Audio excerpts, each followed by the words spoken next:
इथे फक्त दागिने नाही तर पिढ्यानपिढ्यांचा विश्वास मिळतो.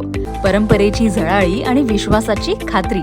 कैलास अडगावकर ज्वेलर्स, दत्त मंदिर बस स्टॉप, नाशिक रोड. नाही, मग मला एक सांगायचं साहेबांचा दौरा, आदित्य साहेबांचा दौरा हा मला असं वाटतं 12 ते 4 होता. मग 1 तासामध्येच का आवरला? 1 तासामध्ये तुमचे खड्डे पाहून झाले का? मग नेमकं खड्डेच बघण्यासाठी साहेबांना आपण या ठिकाणी बोलवलं होतं का? तर मला असं वाटतंय की नाशिक शहर हे मोठं शहर आहे. नाशिक रोड भाग आहे, पंचवटी आहे, सातपुरी भाग आहे, सिडको आहे, मध्य नाशिक आहे, पश्चिम नाशिक आहे. या ठिकाणी सुद्धा आपण जाऊ शकला असतात.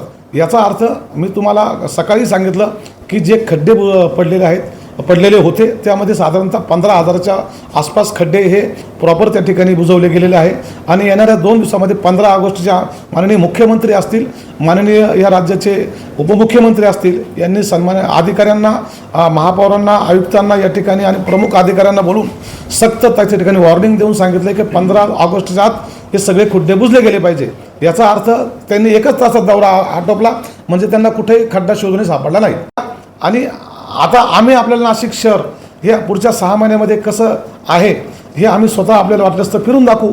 त्यानंतर ज्यावेळेस कुंभमेळा असेल त्यावेळेस या नाशिकचा चेहरामधला मोहरा हा बदललेला दिसेल आणि त्यावेळेस सुद्धा सन्माननीय आदित्य साहेबांनी हे यावं असेच आपल्या माध्यमातून त्यांना निमंत्रित देऊ. NCN न्यूजसाठी रोहन दानी, नाशिक.